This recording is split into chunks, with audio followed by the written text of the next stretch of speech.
Emsolation is recorded on the stolen lands of the Wurundjeri people, the first storytellers of this country.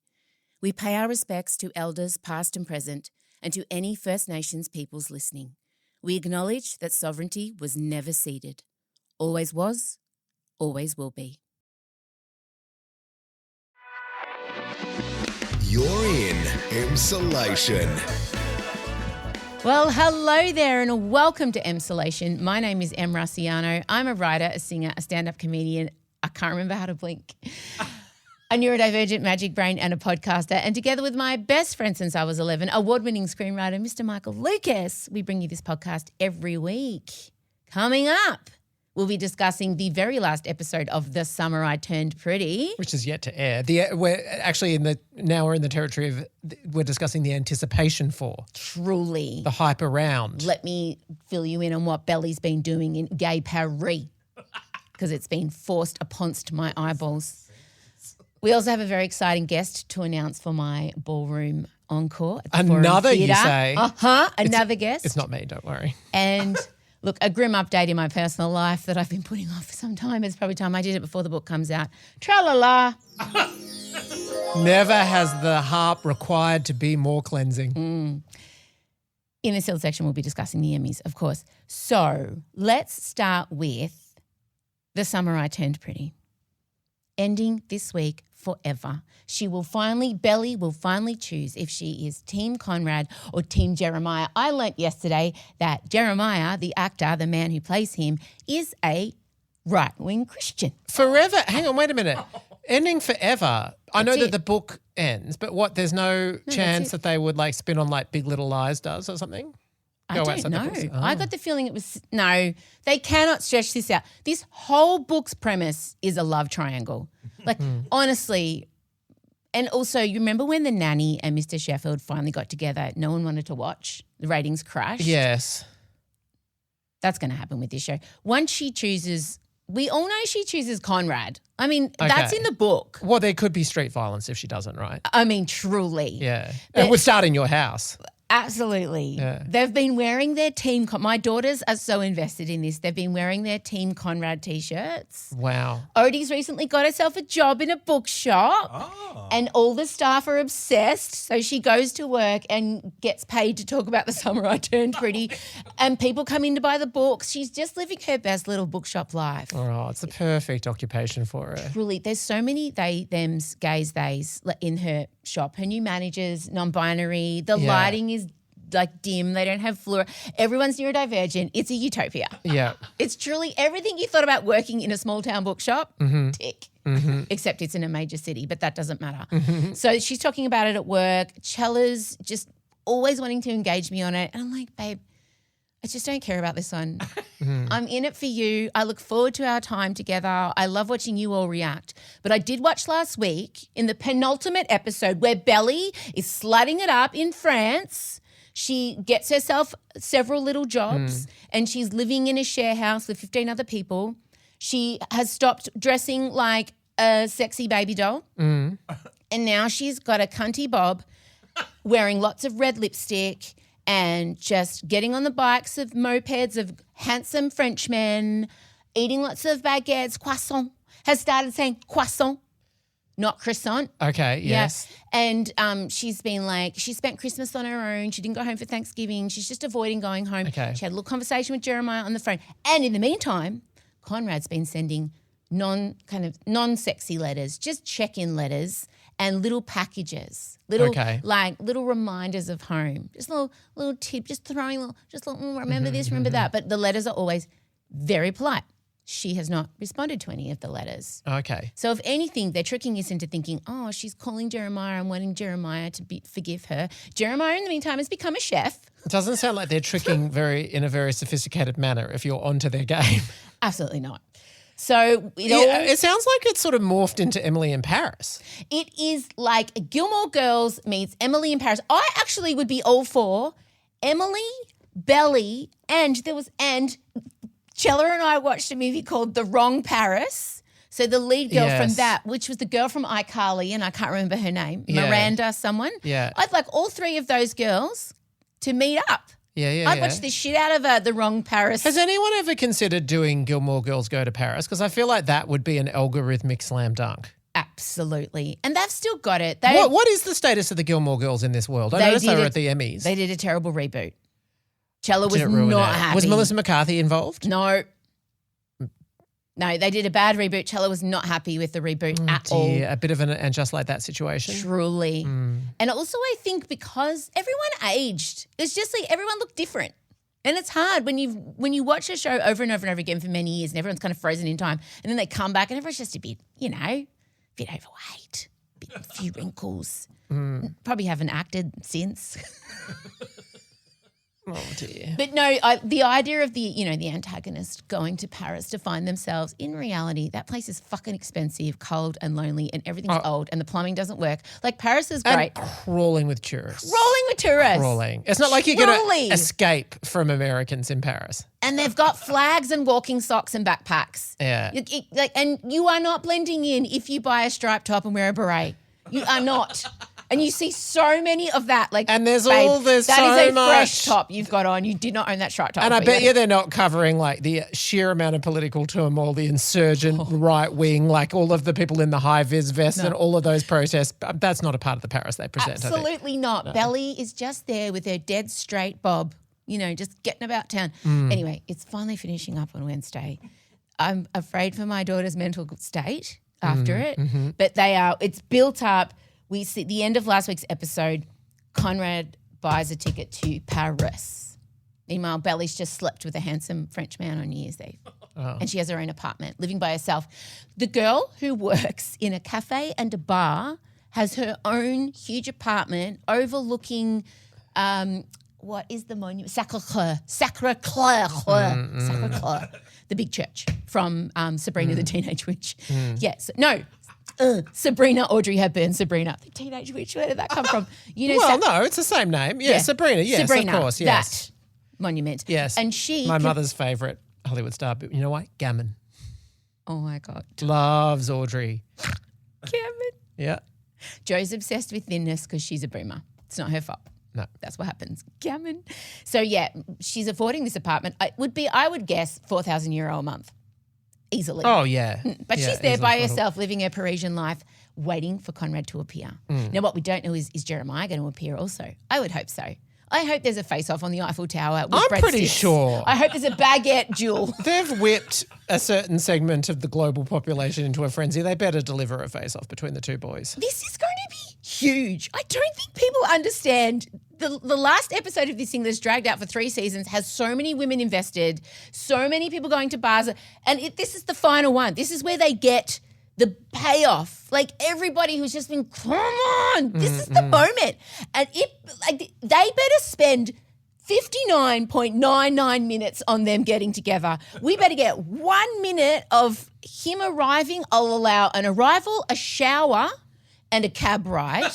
That's all I'm allowing. And if they don't give my children 59 minutes of reunion, of them telling them they love each other, of montages of slow walks looking into each other's eyes down the Champs-Elysees. Musical montages?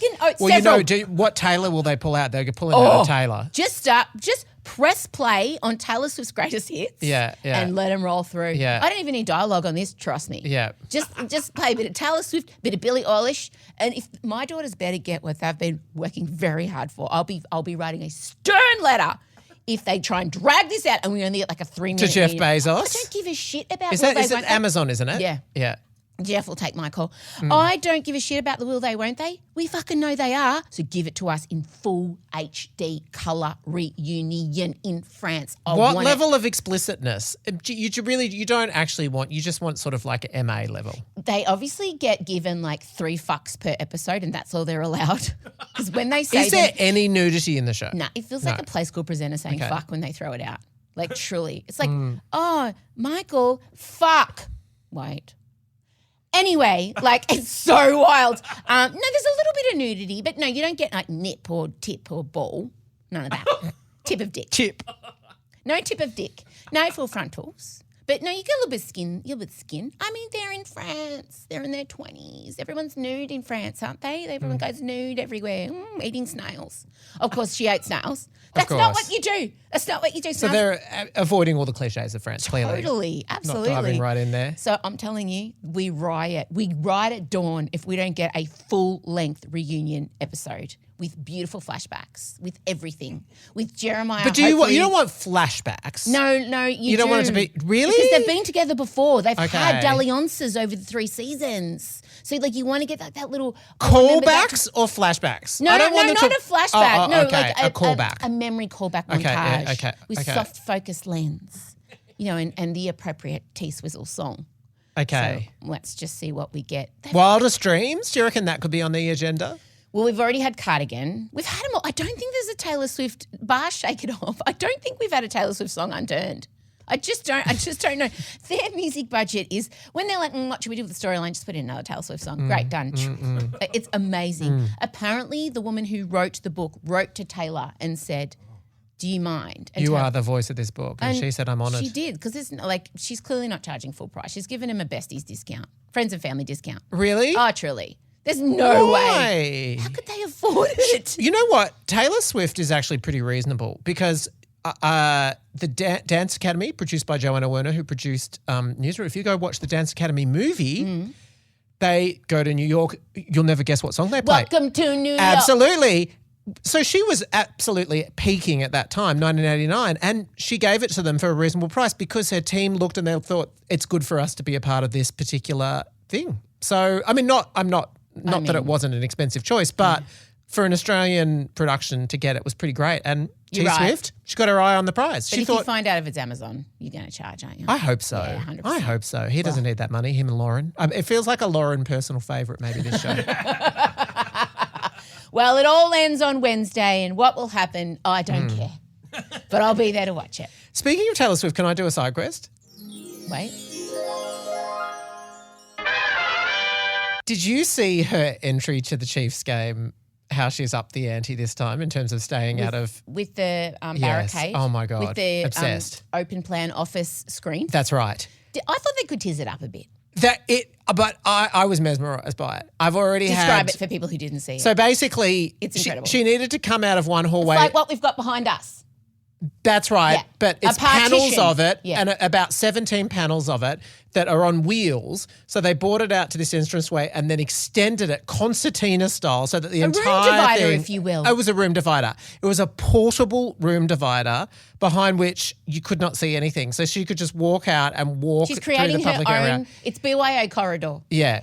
And I've already had one person, Jason Toe, friend of the show, say that that's his Halloween costume, and I respect it so much. He's just going to pull around like a room divider around him. It's perfect. That is such a good idea. And then you've got your own little private space at the party whenever you want it. I respect it.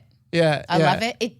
Some would argue draws more attention, but they don't It get the does. shot. They don't get the shot. Look at what you're missing. Paparazzi suck shit. Yeah. Yeah. And I think I guess she still gets photographed when she's in the box, right? But I think she's just aware of the fact that people are getting pissed off about how much she's covered, which is not her fault. They're sticking the camera on her, but I suppose this mitigates it sort of. But either way, I loved it. I don't know why I loved it. I know, I respect it. And you did bring up. Oh God, we're getting Inception. We're a side quest and a side quest. Your Halloween party is upcoming. So not since, I don't think, we haven't had one since before COVID, a proper one. No, that's right. 2018, which you could not attend. No. Pregnant. Yeah. Soup's pregnant. That's right. Like I gave birth to Elio in January and the party was at the start of November. In Halloween. Yes. We're very excited. So it's not just any Halloween party. No. They hire out a venue and Michael there's a Halloween committee. There are award-winning costume designers. It's film and television and stage people throwing a Halloween party and most people are gay. That's right. So and most people actively work in like prosthetics, Yeah. costumes. Yeah. So you can imagine. Absolutely. The standard is huge. The one you will have all seen is when we one year painted ourselves as Kimbra and Gautier. We did, yeah.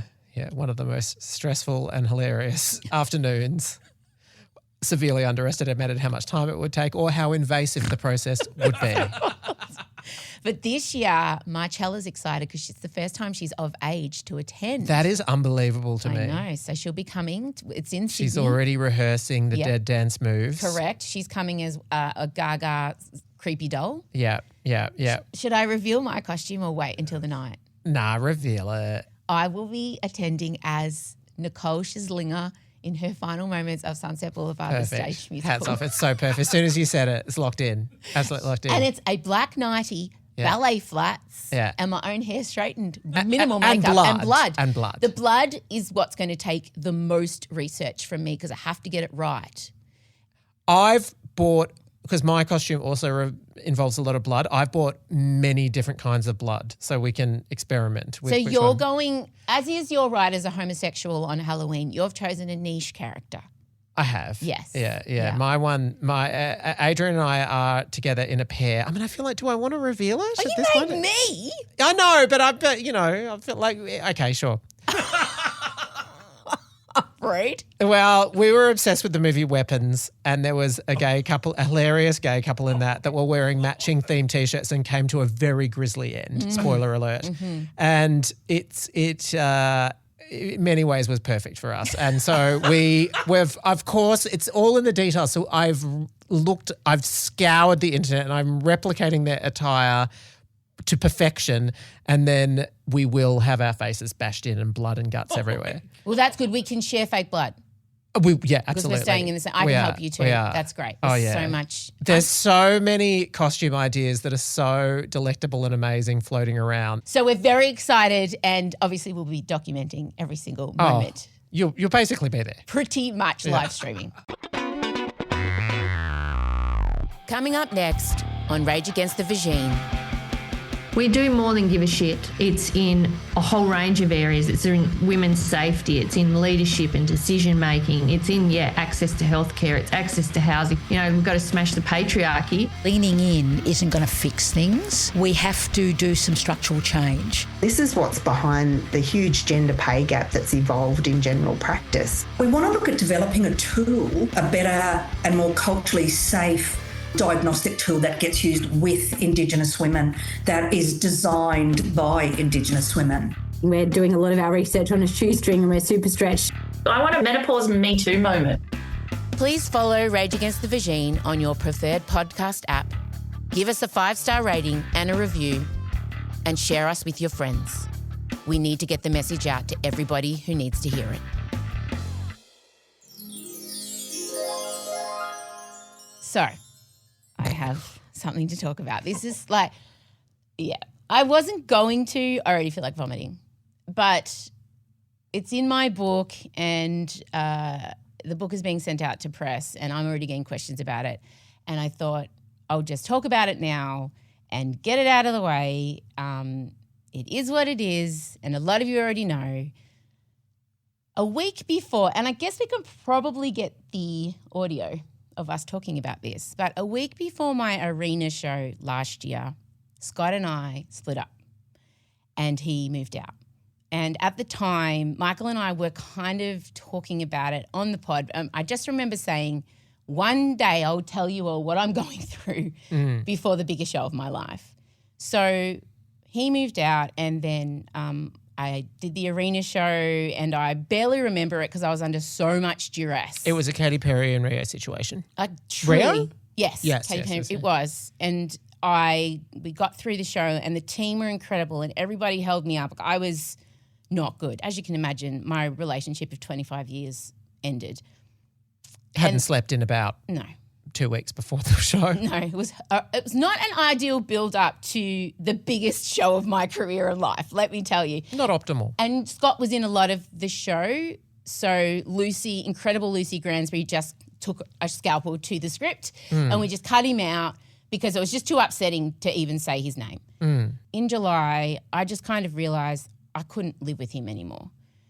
So he moved out in July, and we're going through official separation and all of that. And it's horrible and awful and sad. We've obviously separated before, but I think those 2 times, I just knew in my bones we'd get back together. I just knew It's always been Scott and Em and Scott. My whole more than half of my life has been spent with this man. Not only did you get back together, you got back together and expanded the family. Exactly. But there was something about this one that was so final for me because I just didn't want to be the woman that I had been the previous 2 decades before. And when that happens within a relationship, it is a real watershed moment. It's a sink or swim. It's like we either evolve and move on together and this is going to be okay, or people aren't okay with the change. And it just wasn't healthy for either of us to stay there. But neither of us know how to be without each other. And indeed, you're still going to be constantly in contact. Truly. You're not going to be without each other in many ways. And even, I still call him my husband when I talk about him because it's just, I'm just so used to it. And I haven't been by myself or single or whatever, which even feels strange saying, since like the late 90s. And that whole concept of not orbiting another person and not including them in every thought and plan and sitting at home and just like waiting for him to get home for the day. That's just not happening anymore. So I think, like I've said to you, and I wrote it in the book because I wasn't going to put it in the book. And then I sat here one night, like in the middle of August, and I texted you and I said, I think I have to do it. Like it feels dishonest. So we'll always be a family. We're just structured differently. And this is new territory for both of us in terms of navigating parenting. And my 2 girls have been incredible. They've been so supportive and strong and understanding, and they love their dad and they love me. And it's just not much to say. And I know last time I did a whole musical about it, I did Divorce the Musical. Yes, you did, yes. But even when I was doing Divorce the Musical, I knew we'd get back together. For me, when we were separated the other 2 times, I would think to myself, what would take away this horrendous cavernous hole in my guts? What would take away this grief? And it was always just, you want to get back together. Let's get back together. And that felt good. But now when I think about repairing and when I think about going back to who I was in that relationship, it makes me even more sad and scared for myself. So that's the big difference between now and then. And so that's why talking about it feels too big and raw and hard. And there are lots of people involved in this. And I want to be respectful to Scotty and my kids and Scott's family and my family. It's been really upsetting for everybody. And also I've driven a lot of it. And so it's hard not to think, just get on with it. Like just keep the family together. But I don't think I would have survived if I had it. I mean, you're very different people now. Like, I mean, different from who you were, massively. The amount of evolution that's happens in 25 years is enormous, but particularly in the past like 5 and 6 years, I feel like. Yeah. So that's it. That's the thing. It's horrible and awful. And if you've been part of a marriage separation, and that's why the last few months, one of the hardest days for me was I think when Scott actually just moved out for the last time. I did that interview with that psychologist that I cried all the way through. And doing edits on the book has been recording the audio book. A special kind of personal hell. Yeah, it's been really grim behind the scenes for me. So, but that's also been true for actually probably far longer than people for over a year for sure. Well, I mean, it's been since. Well, we split up in November last year, and we're nearly in October, so it's nearly been a year. But we've been living together, and still weirdly in this suspended kind of denial. To not have him in the house is strange. And like I said to you, I feel like I've been disconnected from a system I didn't know I was connected to. Like I've just all of a sudden been yanked out of the motherboard. And I've really felt like I've been in free fall and shit, I don't know. Like I genuinely don't know who I am when I'm not Em and Scott. It's been so long. I mean, from the out, I'm not that you need to hurry to this now, but from an outside perspective, of course, there's something that is you do have to redefine yourself, of who you are and who you're going to be in the world, and not like as a single person, but I mean, kind of, and all of those like systems and patterns and processes that's exhausting and terrifying to think about. But hopefully in time, it's also amazing. Who is Em going to be in the next? Who will you be in 5 years' time? What would the shape of your day look like? I'm glad I have you for the Pollyanna hopeful. I am. I do think it's hopeful. Really? I mean, you've got a lot you want to do in the world, and I do. And it's like, I don't know. I feel like your energy is the most valuable sort of thing, and you want it to be directed to. You don't want it to be consumed with situations that are not productive and not. You want to be able to like pour it into what you love and what you want to build and what you want to do and all that sort of stuff. Honoring what I really want rather than keeping the family together. It was like a horrendous guilt and one of the hardest decisions I've ever made. But Scott and I kind of made it together, and he knew and I knew, and it was very, very sad because we could have easily just kept going on. We still love each other. That's the hardest part. We still love each other, but we're just not good for each other. We're just not. And in the end, it was hurting our kids. So it's, I don't know what's going to be written about it, whatever. It's no big, it's been a long, painful process and one that's full of, enormous respect. We're still a family. We're still going to be part of each other's lives pretty much every day. It's just taking on a different form and we're figuring it out. And I'm not going to be making a show about it. I'm not going to be referencing it or talking about it. But if in 5 years' time you see me on the arm of a hot Viking prince, you'll know why. It's 5 years. Just give me 5 years to get my shit together. That's all I have to say on that. I do write about it in the book, but there's really nothing to see here or nothing salacious. It's just really fucking sad. Tra-la-la. On to the sealed section we go. Wait, have I announced? No. Oh, my God.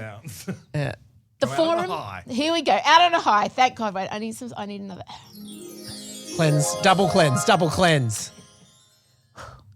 My Ballroom Encore show happening at the Forum Theatre on the 18th of October. Just gets better and better. We have a new special guest to announce. Who? So we've already announced Michael Painter. Yep. We've already announced Gemma Ricks. You have. It is my absolute excitement and pleasure to announce to you Ruben K. Oh, hey. Hi, Gay. Oh. Hi, gay. Yeah. All of them. All apply. Ruben K will be performing at the Ballroom Encore show at the Forum Theatre October 18th. So that's it. We're only doing one show. Stop waiting for me to announce another one. You can only get Stancing tickets. That's standing dancing. Mm-hmm.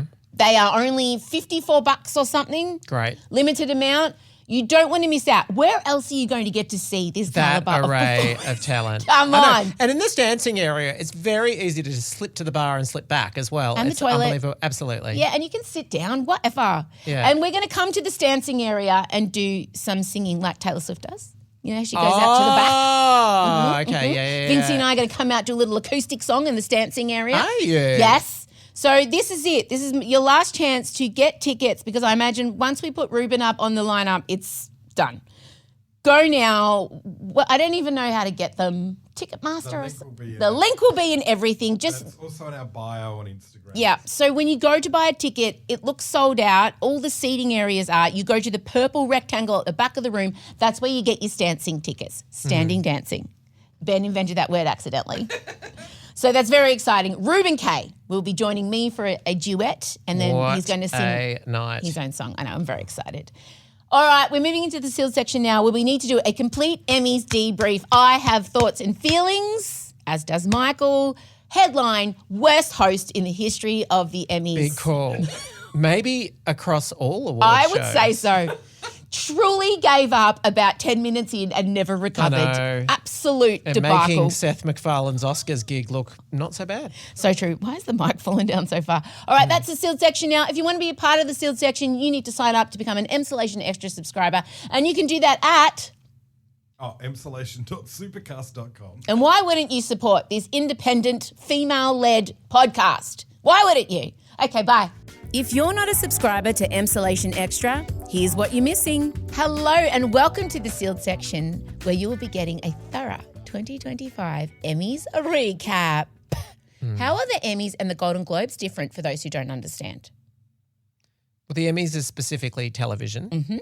Golden Globes encompasses both television and film. Golden Globes is voted for by the Hollywood Foreign Press Association, which is a collection of journalists, and it's always been very controversial who they are, a small group, whereas the Emmys is the Television Academy, so it's all the practitioners all vote. That's basically it. As I've said on this show before, the way in which my year 12 boyfriend, Mark, I can't remember Mark's name. He was a very famous footballer. Lives fondly in your heart. Mark, he does. Oh, my God. I'm telling you, I've got dementia. Mark Bolton played for Essendon. Ah. He was my year 12 boyfriend. And somebody asked him who he – wait a minute. No, that's wrong. That's a lie. It's a wrong TV show. Somebody asked him who he liked, and he said in front of everybody, the initials are on at 7:30 Thursday nights on Channel 9. That is ER, not the Emmys. I told the wrong story. It was still worth it, though. I'm still a cool way to announce. And and it's sort of relevant because in many ways the spiritual and some would say legally, technically, the actual reboot of ER cleaned up. True, and it's Star. Noah Wiley got his first Emmy. I know. 30 what a years comeback. in business. What a comeback. A comeback doing exactly the same thing you're doing before. Exactly the same. And says to everybody that, dependable dad energy is back. That's right. So the Emmys occurred pretty much our grand final because, mine, I don't partake in movies. I'm just a TV lady because of my TV Well, you love stand. the Grammys as also. Oh, no, I love the Grammys, but the Emmys Tony's. In fact, we're just EGOT lovers. We actually are EGOT lovers. If you want to hear, or even better, watch what happened next, give yourself the gift of Emsolation Extra. Right now, on our Extra tier, you can watch the video episode of that ep you just heard and the sealed section back-to-back every week on the Supercast website for just $2.50 a week on our yearly plan. Join Extra or Extra, and you get 2 bonus episodes every week, plus close friends access on Instagram, pre-sales ticket priority, and merch discounts. Find out more at emsolation.supercast.com now. Emsolation with Em Rossiano is recorded at Down the Hill Studios, hosted by Em Rossiano with Michael Lucas. Executive produced by Benjamin Wasley, produced by Em Rossiano. Edited by Ezekiel Fenn with videos by James Henderson. Socials by Benjamin Wasley, Em Rossiano and Marcella Rossiano Barrow. With assistance from Jem Evans and Isabella Hines. You'll find links to get more Emsolation on Instagram at Emsolation Podcast. Thanks for listening, and we can't wait to chat with you again soon.